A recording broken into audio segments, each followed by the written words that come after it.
जरूर।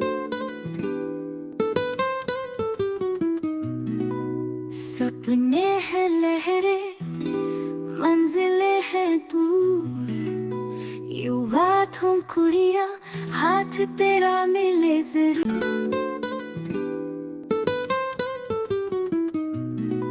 सपने हैं लहरे, मंजिलें हैं दूर, युवा तुम कुड़िया, हाथ तेरा मिले जरूर। सपने हैं लहरे, मंजिलें हैं दूर, युवा तुम कुड़िया, हाथ तेरा मिले जरूर। सपने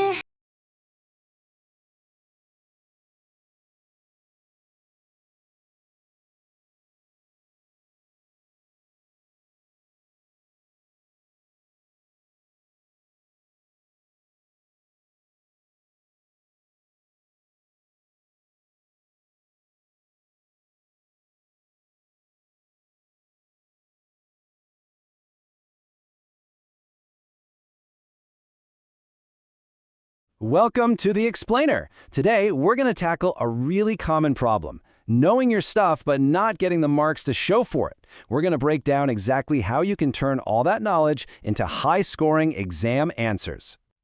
So, does this sound familiar? You spend weeks studying. You feel like you know the material inside and out, but then you get your exam back. Well, here's the thing. Knowing the content is really only half the battle. The other half, and this is the part that gets you those top-tier marks, is mastering the art of writing the answer. And that is exactly what we're going to focus on. Okay, so before we even get into the different types of questions you might face, we need to lay down a solid foundation. Let's talk about the universal principles that apply to pretty much every great answer you'll ever write. Think of this as your essential checklist before you even start writing. I mean, every single one of these 7 rules is crucial.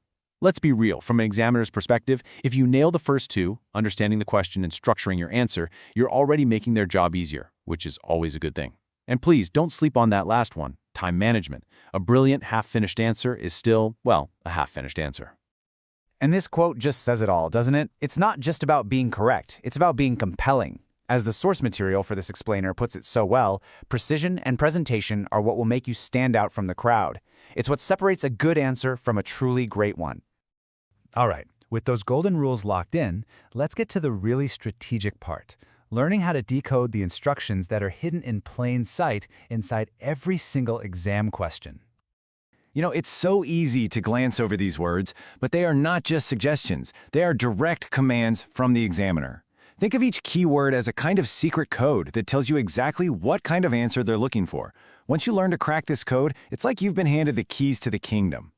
And just look at the difference here. Discuss versus analyze. They might seem similar, but they're asking for completely different things.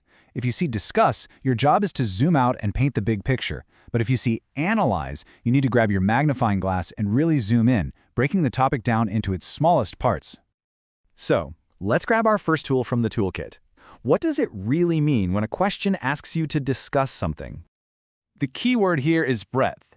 A discuss question is basically an invitation for you to show off the full range of what you know. You get to explore the positives, the negatives, the history, the social side of things.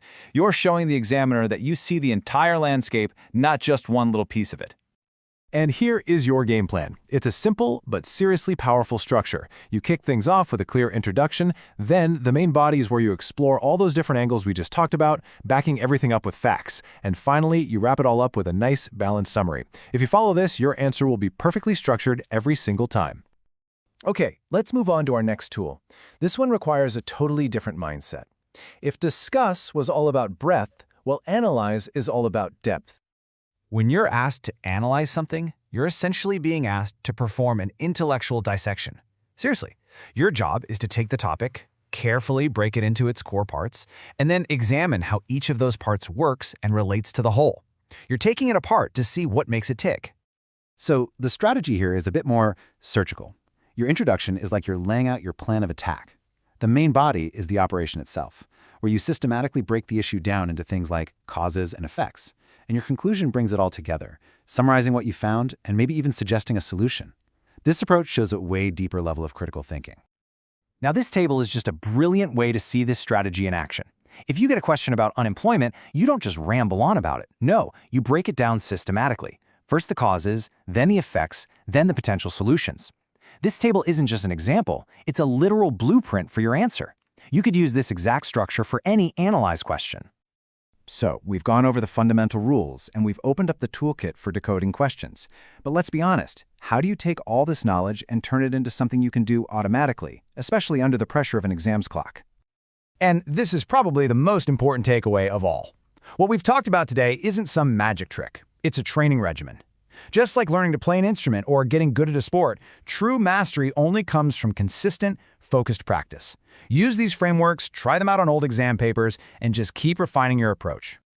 So, that's the question we're going to leave you with. You now have the strategies for both a broad exploration and a deep examination.